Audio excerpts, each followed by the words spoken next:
disabilitas netra kan mereka hanya terbatas di penglihatan. Karena terbatas di penglihatan, otomatis ya kita harus kan untuk visualnya yang terbatas. Sementara pikiran, perasaan mereka, naluri mereka, semangat mereka juga sama. Sabar itu bukan berarti terus tidak pernah marah. Sabar itu berarti tidak terus membiarkan mereka seperti itu, tidak. Tapi sabar itu bagaimana menuntut mereka sampai sukses kan gitu ya. Dengan caranya bagaimana ya? Kadang-kadang ditegasi, kadang-kadang dilembutkan, kadang-kadang harus di-pressure. Yang penting bagaimana anak bisa mencapai itu, walaupun kadang-kadang harus berdarah-darah gitu. Mungkin bagi orang-orang yang non disabilitas netra, dan gitu kasihan, ini gurunya netra tapi kok paling kejam sama netra. Pasti itu ada gitu. Tapi ya itu harus dilakukan, karena kenapa? Mereka nanti harus bermasyarakat, harus ketemu dengan orang umum, harus bergaul juga. Diskriminasi itu sebetulnya yang terbesar di keluarga loh sebetulnya ya. Karena contohnya misalnya anak yang non disabilitas misalnya dia kalau ada biaya-biaya orang tuanya gampang mengeluarkan, tapi kenapa untuk anak-anak yang disabilitas justru orang tua kadang berat. Jadi sebelum kita klaim ke masyarakat ya kita klaim diri kita sendiri, apa kita sudah nggak diskriminasi nggak dengan anak-anak. Diskriminasi di keluarga, di sekolah, di lingkungan itu harusnya dihilangkan. Harapan saya adalah sederhana, siswa saya itu mandiri. Karena kalau sudah mandiri, pasti semuanya bisa. Belum lengkap gitu, menghafal Quran, menyanyi lagu bagus, tapi dia nggak mandiri, apa-apa serba orang tuanya, apa-apa serba dibantu keluarganya, itu nggak asik. Mereka nggak akan bisa meraih lebih bebas lagi. Tapi beda kalau mereka sudah mandiri, mereka akan berkarya semau mereka, it's okay gitu. Mereka akan kemana-mana juga sudah silahkan. Mereka akan meraih cita-cita setinggi mungkin juga silahkan, karena sudah tidak lagi diributi dengan keluarga harus ikut dan sebagainya.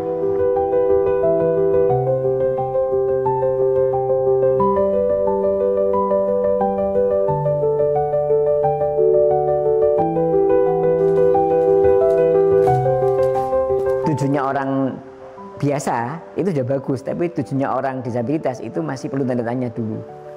Jadi kalau mereka 7 kita harus 8, harus 9. Baru masyarakat tuh mau mengakui oh ternyata dia bisa.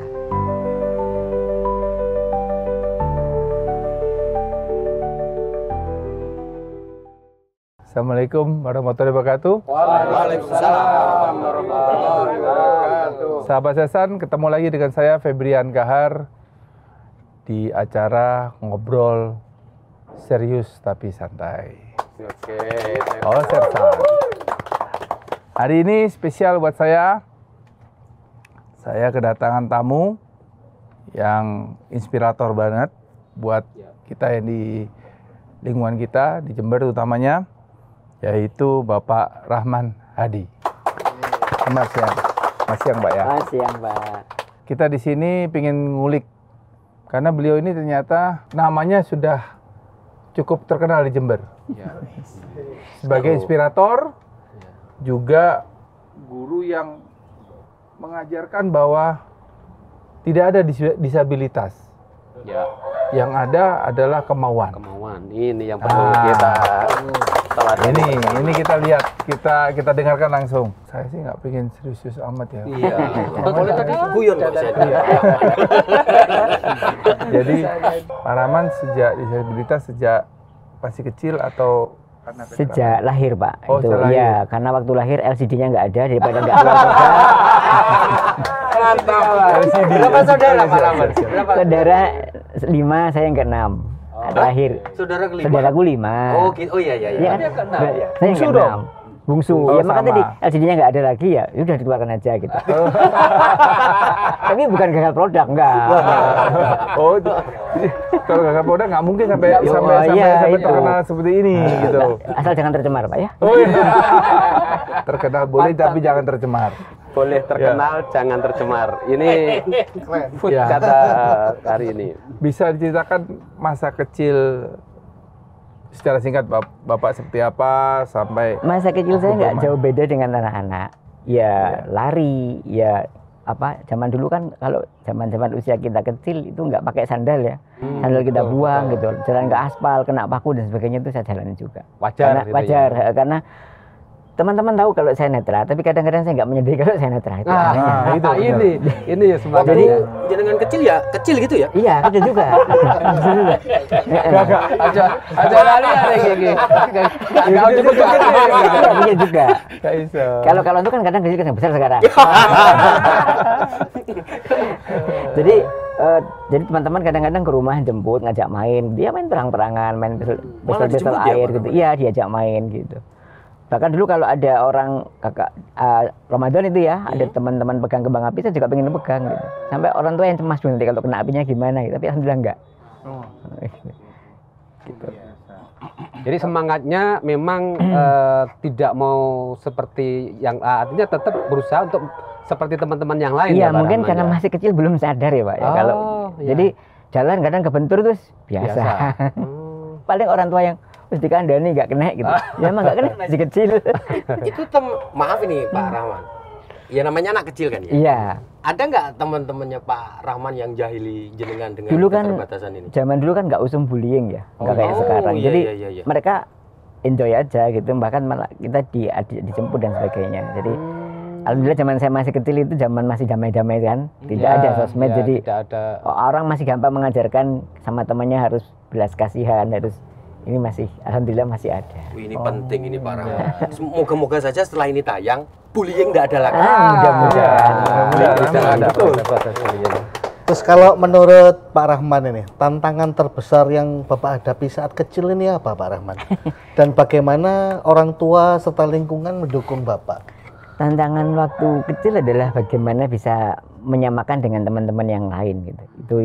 Itu perjuangan sendiri. Artinya kalau mungkin secara fisik tidak bisa, lari tidak bisa, tapi harus punya potensi yang lain. Dan itu mulai dengan keluarga mau ditanamkan, diajarkan. Misalnya kalau orang dulu kan, gak apa-apa, yang penting bisa baca, bisa menghafal Quran gitu ya. Ya ada beberapa surat pendek yang diajarkan, misalnya gitu. Terus akhirnya juga diikutkan di musola tempat anak teman-teman mengaji juga gitu. Itu sudah. Jadi sehingga dengan itu free. Ya justru malah setelah agak remaja itu malah terasa ternyata beda juga ya gitu. Waktu kayak Pak Rahman ya ketika menyadari bahwa jenengan mempunyai keterbatasan, pernah nggak merasa bahwa dunia nggak adil sama jenengan? Enggak. Jadi ya cuman paling pertanyaan gini, kenapa harus saya gitu? Dan kenapa saya nggak sama? Apalagi tambah dengan sudah sedikit mulai pelan-pelan, ya mungkin dulu ada, cuman kerasanya setelah besar, ternyata saya dibedakan ya. Bagaimanapun kalau ada keluarga yang misalnya ada acara, kenapa saya sering kadang lebih diminta untuk tinggal di rumah dengan yang lain daripada yang lain. Kenapa kalau ada acara kakak lebih sering diajak, kan kalau orang-orang kan ngajak putri yang paling kecil biasanya. Ini kok enggak? Nah, itu mungkin setelah besar itu ternyata ini tuh penyebabnya gitu. Tapi itu mungkin sejak kecil sudah begitu, cuman nyadarnya baru. Berarti sampean mendapat teman-teman yang baik. Kalau saya dulu terus terang pernah merasa bahwa dunia tidak adil. Saya dijauhi sama teman saya. Saya kan pelit, Pak. Lain cerita. Paling berdiri hanya kelihatannya kalau calon pasti kasusnya jadi dijauhi gitu. Pelit, sebenarnya makan makanannya temennya. Makanya dijauhi gitu. Sampai sekarang dia itu Pak. Bagian tester makanannya dia. Sampai lupa jualan, dimakan terus. Keren. Nah, tinggalnya di mana sih Pak? Saya asli Bungur Pak dulu. Asli Jember berarti ya? Iya. Bungur Gebang. Gebang. Asli anak Gebang. SD-nya di? SD-nya SD sampai SMP di SLB Jember. Di mana itu Pak? Sekolahnya pindah-pindah karena masih perintisan ya. Dulu pertama di Bungur juga, pindah lagi ke dekatnya Man 1 yang sekarang. Terus pindah ke Jalan Jawa, terakhir ada di Jalan Beranjangan di Bintoro. Oh, yang pernah di depannya Prosalina itu ya? Iya. Oh, iya. Akhirnya terus pindah ke Beranjangan. Teman, waktu di Beranjangan saya sudah di SMA, jadi nggak nutut ke situ. Kalau boleh tahu nih Pak Rahman ya, yang mendorong Bapak untuk mencoba masuk ke SMA umum setelah lulus dari SLB ini apa Pak Rahman? Pertama memang karena SLB waktu itu cuma sampai SMP Pak. Iya. Jadi kan nggak seperti sekarang kan sampai SMA. Terus lah kalau saya nggak SMA mau kemana gitu. Orang tua sih menyarankan ya boleh nang pondok aja. Saya mikir saya kalau ke pondok oke lah, hafal mungkin bisa dan sebagainya. Tapi kehidupan saya bagaimana gitu. Toh kiai juga punya sawah, kiai juga bekerja.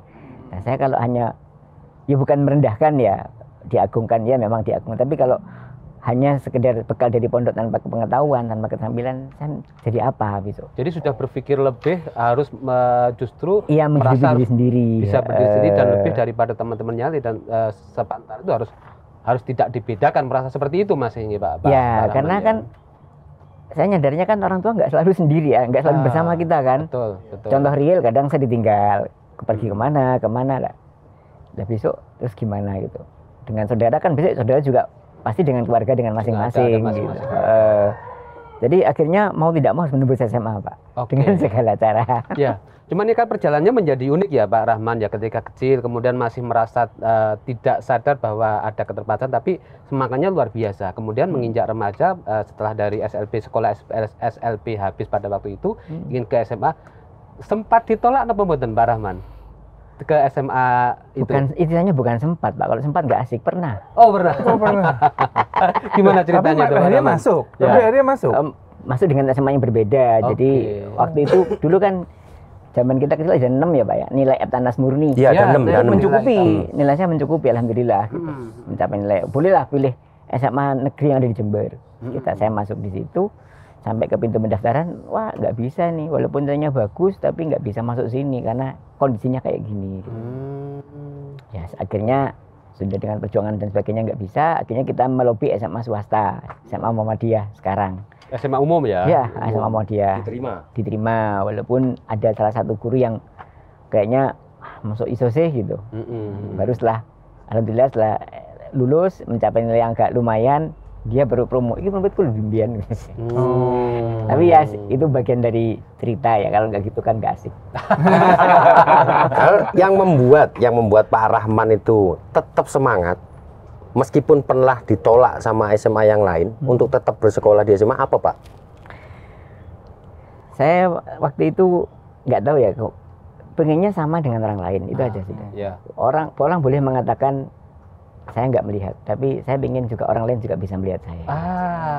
Justru menjadi fokus of interestnya orang. Ya, artinya gini, kalau kuda saja dicambuk itu lari, kan saya lebih dari kuda. Artinya saya bisa lebih dong gitu. Saya bacakan profilnya tadi jenengan. Jadi begitu sekolah di SMA ternyata ditolak, kemudian kan jenengan membuat gebrakan masuk di sekolah umum swasta gitu ya. Saya dulu juga gitu. Ya. Saya buat gebrakan. Waktu guru ngajar, meja saya gebrak. Disetrap saya. Disetrap. Untung saya lulus. Itu gebrak. Aku lulus katro loh Pak.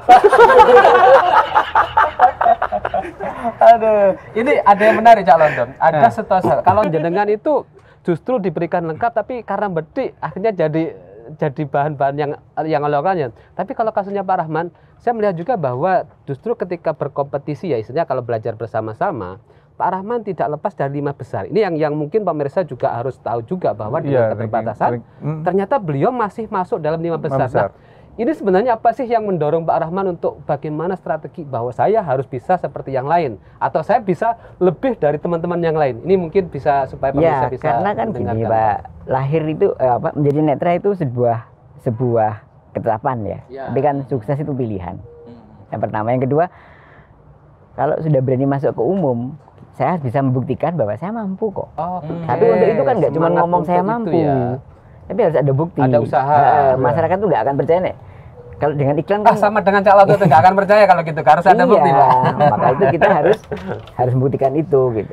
Ya alhamdulillah Allah bersama masih merestui gitu ya. Tapi baik buruk, bagus dan enggak itu sama-sama saling melengkapi. Pak Rahman enggak mungkin bisa disebut 5 besar kalau enggak ada 5 yang terakhir. Kalau tidak ada yang terakhir. Sampai 5 besar tapi yang terakhir.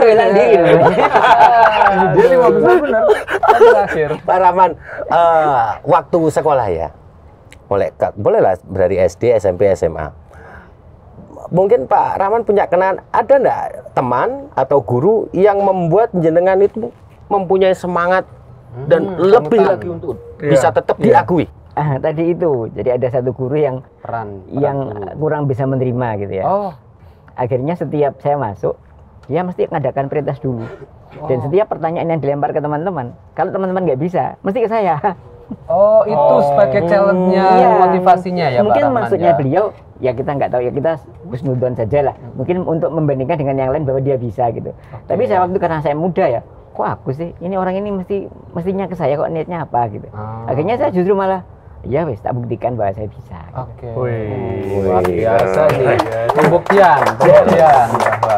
Waktu SMA ada ekstrakurikuler? Aja, waktu saya ikut teater. Wih. Kita sama dong, Pak. Teater dan ini ekstra apa? Conversation Pendiri bahasa teater Inggris. saya. Conversation bahasa Inggris. Oh, Nah, ini yang enggak sama, Pak. Saya kan bahasa betul. Apa bahasa Inggris? Londo mung dase kok. Aja ngomong dasi kok sing tersinggung. Aja ngomong iki. Kok dikat lho ya videone. Nah, jadi apa ekstrakurikuler tadi? Teater sebagai apa Pak biasanya Pak? Saya waktu itu pertama ikut teater, terus ikut apa? Lomba puisi di antara SMA. Wah. Alhamdulillah. Buat sendiri puisinya berarti ya? Enggak, dikasihkan dari panitia. Oke. Alhamdulillah beberapa kali menjuarai lah. Walaupun tidak satu ya. Harapan terus juara 3. Teater itu masih Tidak mau tampil beda. Tapi Harus kalau sama. soal semangat, saya akui tadi sempat sebelum mulai saya ngobrol dulu dengan Pak Rahman. Saya tanya dulu. Pak, koyo sampean opo ya tahu pacaran Ternyata beliau berapa 7 kali ditolak? 7 kali. 7 kali ditolak. 7 kali ditolak tapi tidak patah semangat. Tetap. Muslim soalnya, pengen nikah soalnya. Sejak kapan ingin nikahnya? Hah? Sejak Bisa ditolak. masa itu sejak SMP, Enggak. Ya kalau pacaran kan biasa namanya usia pelajar gitu ya. Iya. Tapi pelajarnya ya ditolaknya mulai kuliah gitu. Oh, mulai kuliah. Berani berpacaran. Kalau SMA cuman pengen hanya sekedar suka tapi nggak berani ngomong. Karena keterbatasan tadi. Ya, alhamdulillah bener. Kita kuliah ya ditolak bener gitu. Nah, ini dari apa? Saat masa kuliah tadi kita pengen tahu pengalaman Bapak saat mendaftar ke Universitas Jember, Bapak. Kalau Universitas Jember alhamdulillah juga pernah ditolak. Oh. Jadi karena apa? Seperti ini mungkin zaman dulu Iya. belum begitu belum begitu ada kan. Kita kasih contoh Jogja, salah satu kampus di Indonesia, iya itu kan sana Pak, tapi bukan di UNED, gitu. UNED belum, oke lah. Tapi alhamdulillah ya akhirnya kita bisa terima di Surabaya itu. Oh, Surabaya jadi kuliahnya Pak ya. Di mana itu Pak? Di Sekolah Guru Pendidikan Luar Biasa. Oh. Di Surabaya jauh berarti jenengan kos Ya, sendiri. iyalah sama teman-teman. Luar biasa. Ambil jurusan apa? Pendidikan luar biasa. Pendidikan. Kalau kayak kuliah ya padha mbek arek-arek kuliah ngono iku, Pak. Iya. Maksudnya ya melekan yo. Yo, Cangkruan. Bahkan teman-teman saya pernah punya ide rodok meler ya. Ayo golek tambahan kos ngamen yuk gitu. Nah, Pak mesti nyanyi pasti akhirnya sing. Tapi alhamdulillah belum kelaksana, nggak jadi. Oh, nggak pernah ada. Ada aja yang menghalangi. Mungkin nggak boleh ya. Padahal aku yus, iya ayo wis gitu. Untuk nambah-nambah gitu ya. Iya. Terus tadi Pak, ketika kuliah di Surabaya, kan pasti ketika ada penolakan di Jember, kemudian ada memutuskan motivasi untuk sekolah. Kan dari SPGLB ya Pak? SPGLB. Itu kira-kira apa yang menjadikan motivasi Bapak, kemudian saya harus masuk di SPGLB? Ya tadi, karena saya kan harus bekerja. Setidaknya mampu menghidupi saya sendiri nantinya. Dan keluarga lah. Mungkin ya itu mudah-mudahan menjadi jalan. Gitu. Amin. Alhamdulillah ya jadi jalan bener. Waktu kuliah Pak Rahman juga kerja serabutan untuk ini? Enggak sih, cuman waktu itu ikut di organisasi kampus saja. Oh, aktivis. Oh, iya, aktivis ya? Aktivis, tapi waktu itu belum ada demo, jadi nggak ikut demo. Oh, nggak ada demo ya? Ada demonya saat kerja mana? Tapi bukan motivasi dari Pak Rahman untuk ikut organisasi kan? Motivasinya apa kira-kira?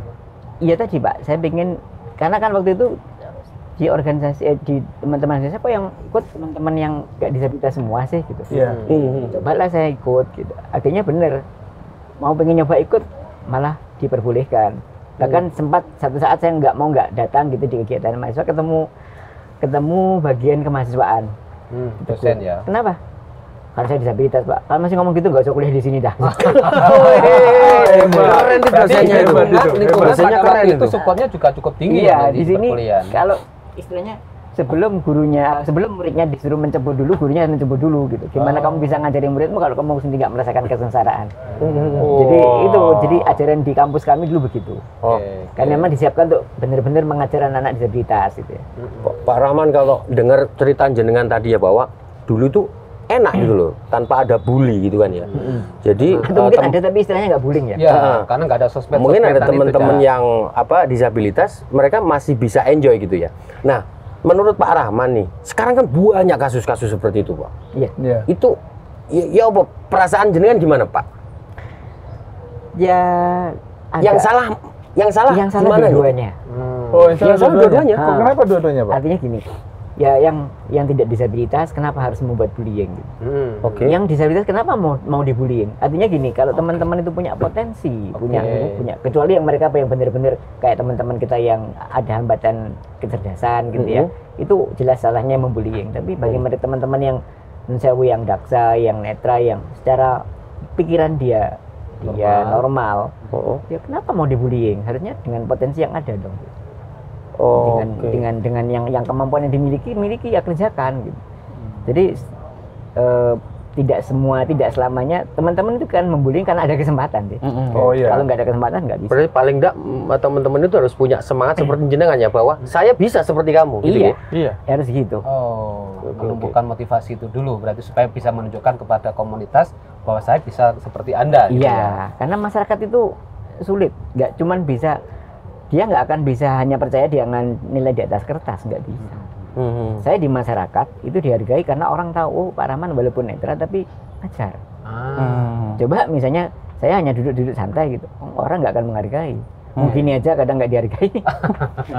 Tadi sempat Mas cerita, jadi waktu beliau dengan istri gitu ya, ada orang lewat nun sewu, tapi ketika sendirian bablas aja lewat saja. Nah ini kan aneh, namanya unggah-ungguh kan nggak gitu kan, nggak harus melihat kelemahan, kekurangan kan. Maksudnya kan, ya namanya manusia, tidak lewat ya paling nggak ada unggah-ungguhnya udah. Ya mungkin anggapan mereka, nggak kayak masuk liwat. Nah, mereka lupa, mereka pakai sandal, pakai sepatu, pakai sepeda motor. Indra yang lain masih bisa merasakan kehadiran terus orang-orang adek sekitar. terus nggak mau tegur, ya orang kan melakukan sesuatu karena kemampuannya ya, dia kemampuannya segitu ya sendiri. Ini berarti juga kata-kata motivasi supaya dirinya tidak merasa terbuli, akhirnya memang harus seperti itu. Ini yang tidak mungkin harus ditumbuhkan juga kepada teman-teman yang punya keterbatasan yang lain, supaya motivasi ini tumbuh benar-benar menjadi bekal bahwa saya bisa seperti yang lain. Ini luar biasanya. Betul. Terus Pak Rahman kenapa memilih guru? Nah, Ya karena dulu ada beberapa pekerjaan sih Pak. Kalau di netra itu ada pemusik, kemudian ada Kan tadi pemijat, teater, kemudian ada penghafal Quran gitu. Karena waktu itu guru masih jarang. Iya. Saya mau yang jarang-jarang dulu. Satu saingan masih jarang kan itu ya. tahun 88 ya Pak ya lulus? SMA 88. 88 memang jarang. Iya. Jarang. Jadi Sangat netra yang potensi kayak Pak Ram pasti sangat dibutuhkan. Iya, netra S1 jadi guru itu jarang. Jadi saya kan kalau memijat dan sebagainya orang sudah umum. Nah saya ingin orang juga melihat bahwa netra itu nggak sekedar bisa mijat, nggak sekedar cuma bisa punya suara merdu, tapi ada sisi lain yang bisa dimanfaat, bisa digunakan untuk mencari uang. Saya pengen itu pokoknya. Dalam mengajar Pak Rahman juga memberikan bekal skill Pak. Karena kan yang dibutuhkan kan memang skill untuk Betul untuk semua sih. Iya.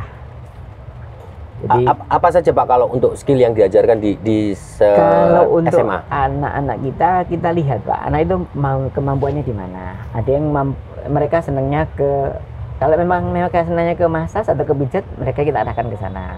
Kalau mereka senangnya bernyanyi, bermusik, ya kita arahkan ke sana. Jadi kita yang mengikuti ini anak bakatnya kemana ya. Jadi gurunya ini kelas SMA ya Pak ya? SD, SMP, SMA. SD, SMP, SMA bukan Semua karena mata kepintaran, pelajaran. ya karena Semua memang gurunya mata kurang. pelajaran. Semua mata pelajaran. Mempersiapkan untuk ujian itu Pak? Ya, bukan kepintaran Pak, karena memang tenaga pendidiknya yang Iya. Iya, tapi terbatas. tetap aja itu kan lingkupnya luar biasa. Sangat. Orangnya juga berbeda. Sangat. Bagaimana mengatur ritme bicara 1 tambah 1 Nah. sama dengan 2 dengan Intonasi yang 1 berbeda. kuadrat Kan harus mempunyai 3 cara Iya. bagaimana menghadapi anak SD, Iya, anak jadi SMP, SMA. 7, akar Akar serabut. Akar masalah. Akar masalah. Keren, luar biasa. Untuk menjalani profesi sebagai guru ini berapa lama, Pak Rahman? Apa ya Pak? Saya mulai mengajar tahun 93 Iya. sampai sekarang. Saya masih SMA. Swasta 93 saya di swasta. Oke, Mas artinya oke. masih menjadi honorer. Hmm. Tahun 2003 jadi guru bantu. Tahun 2000. Sukarelawan. Ye, tahun 2003 jadi guru bantu, tahun 2008 diangkat TPNS Jember. Wah, Setelah engkel-engkelan dulu. Tantangannya apa gitu itu Pak? Yang selama jadi guru sukarelawan selama kurang lebih 10 tahun ya kalau lihat Iya, tantangannya honornya kecil. harus Faktual harus sekali nih, faktual sekali. Iya, ya, harus teman-teman ini, ya. harus menambah untuk serabutan lain. Jadi saya dulu sering nulis-nulis di beberapa media gitu, alhamdulillah dimuat gitu ya. Menulisnya itu semacam opini gitu, Pak. Ya, opini. Keresahan-keresahan dari teman-teman disabilitas sudah Iya, jenengan tuangkan semua berarti. disabilitas, terus dari teman-teman guru. Dulu pernah saya menulis dimuat, mending jadi buruh daripada jadi guru gitu. Karena dulu perjuangan guru kan nggak ada ya, Iya. teman-teman. Jadi kalau buruh itu kan UMR nggak sesuai, dia demo. Nah sekarang kalau honor nggak sesuai, nggak ada yang demo. Serikatnya kemana gitu. Iya. Itu alhamdulillah dimuat juga di. Gitu ya. Iya. Ini tentu akan menjadi inspirasi juga ketika Pak Rahman menjadi guru, kemudian memilih hal-hal dengan persaingannya tadi memilih sebagai guru karena memang kompetisinya mungkin dianggap kecil. Tapi ini tadi kan saat sekolah SD sampai dengan SMA luar biasa. Lah, mungkin bagi tadi yang titiknya bagaimana beradaptasi dengan berbagai macam tingkatan umur itu Pak Rahman. Ini kan anak-anak itu kan tadi tuh polanya kalau anak SD seperti ini, SMP seperti ini. Nah, ini Iya. adaptasinya gimana kan Pak Rahman? Ya itu mungkin kita sudah pelajari di kampus dulu, Pak. Oke. Akhirnya kita Tapi pembekalan terapkan. itu sudah dapat ya. Akhirnya kita terapkan dan saya kira semuanya orang mampu kok. Contohnya kalau mungkin bapak-bapak menghadapi anak-anak yang masih balita dengan kemudian bicara dengan anak SMA kan itu beda. Itu saya kira alamiah ya. Alamiah bisa di apa? Dijalani oleh semua orang asal mau gitu. Kalau menurut Pak Rahman tadi bahwa tenaga pengajar di SLB untuk teman-teman yang berkebutuhan khusus kan kurang. Itu kenapa Pak? Apa nggak ada yang berminat atau memang dari pemerintahnya atau seperti apa Pak? Kok sampai kurang? Kalau sekarang yang berminat banyak, Pak. Oke. Kalau jenengan lihat di Unipar, salah satu kampus di Jember yang membuka jurusan pendidikan luar biasa itu udah lumayan banyak. Dan Bapak sebagai salah satu dosennya di Oh Unipar? enggak. Dulu pernah pernah. asistensi di situ, tapi sekarang enggak sudah.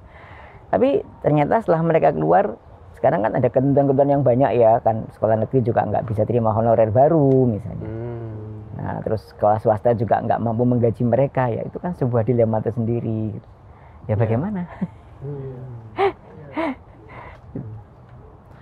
Ini kemudian ada, saya ingin ini Pak, Bapak tadi kan udah berkarir di dunia guru, kemudian sudah berkeluarga juga kan?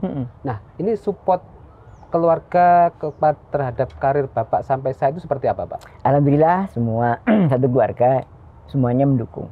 Jadi apapun yang misalnya saya ada masalah, administrasi butuh dibenerin, dieditkan gitu, mereka masih bisa support.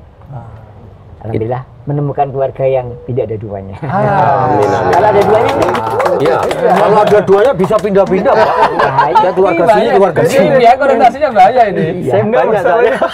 Cerita yang pribadi dia.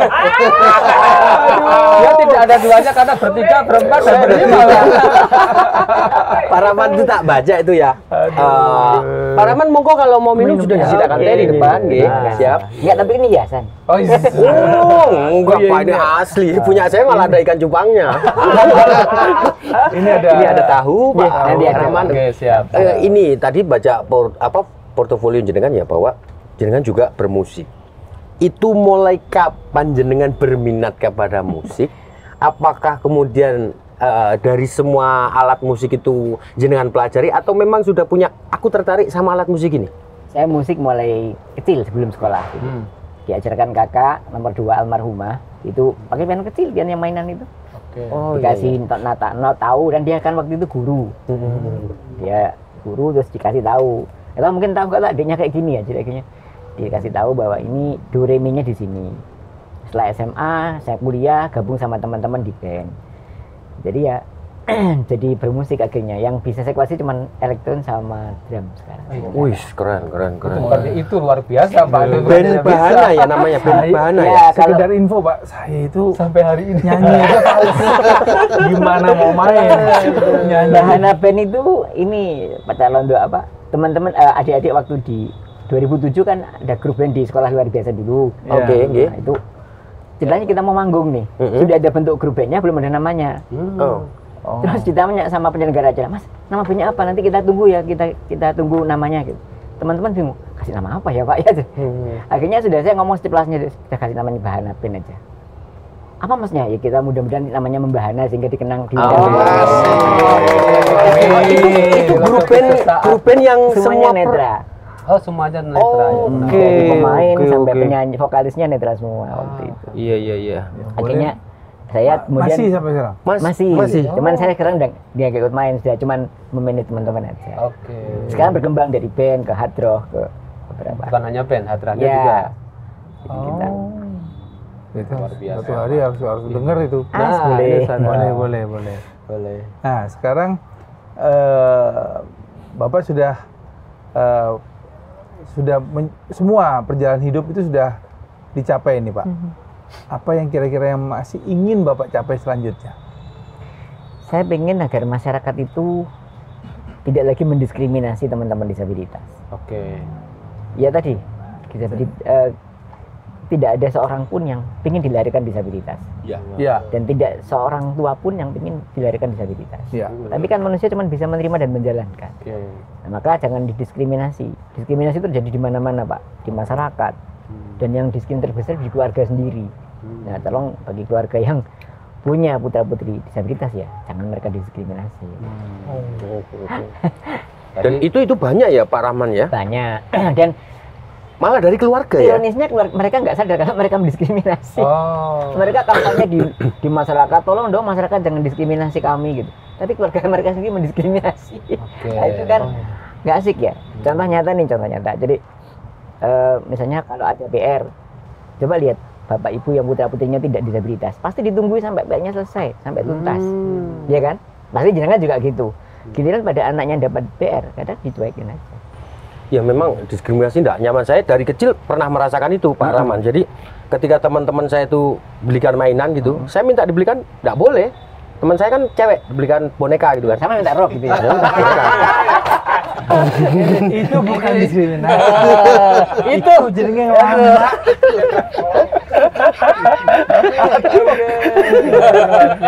Ya, khawatirnya dia juga merasa diskriminasi kan, istrinya minta dijilbabi dia mau.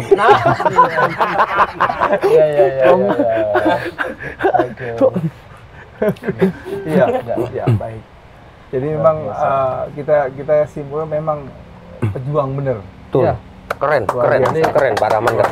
Kita yang sangat inspiratif dari Pak Rahman Hadi ini. Untuk generasi muda, ada pesan nggak? Selain Ini diskriminasi tadi, bukan berarti kita tua, kita berseumur Pak. Nggih. Jadi bukan berarti kita tua Pak ya. Ya. Untuk generasi yang dilahirkan lebih adik-adik. lambat, Ya. Hanya karena jenengan lahir lebih dulu gitu Ya. aja. Bukan tua, bukan. bukan tua. Kita Sekarang bukan tua gini, kita. kalau adik-adik sekarang kan lebih muda ya. Iya. Kalau kita dulu misalnya mau main gaple aja harus ke pos kamling gitu. Iya. Sekarang kan enggak, di kamar bisa main gaple. Oke, semuanya lebih mudah, tapi sadari bahwa perjuangan adik-adik sekarang jauh lebih berat daripada kita itu.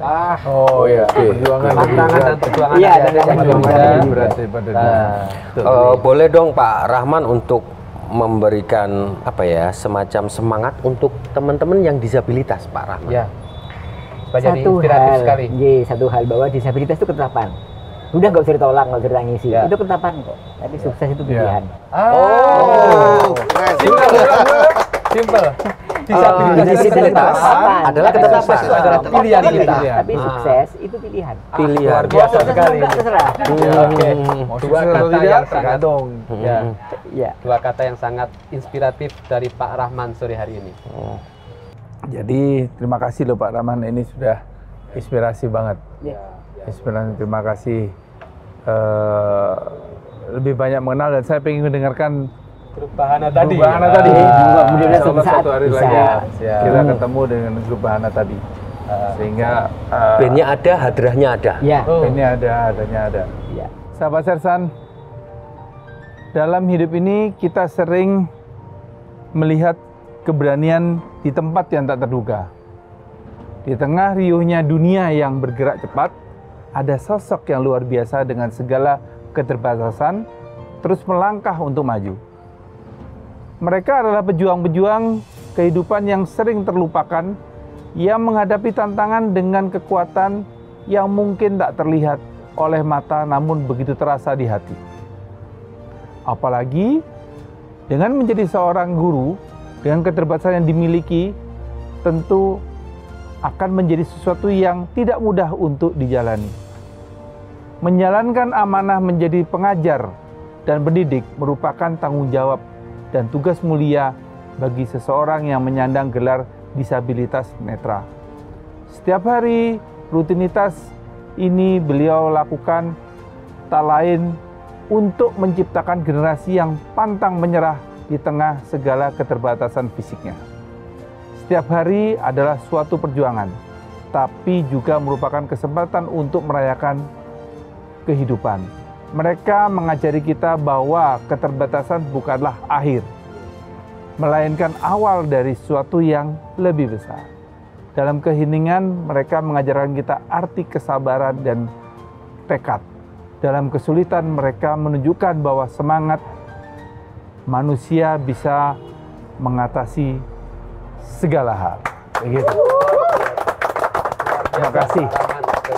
Terima kasih, inspiratif sekali. Terima kasih. Demikian, sahabat Sersan, mengulik seorang inspirator dan guru penyandang disabilitas yang menjadi inspirasi total buat kita bagaimana menjalani hidup ini dan secara luar biasa. Demikian, terima kasih sudah menonton. Jangan lupa like dan subscribe. Salam sehat, salam Sersan, tetap semangat. Makasih. Assalamualaikum.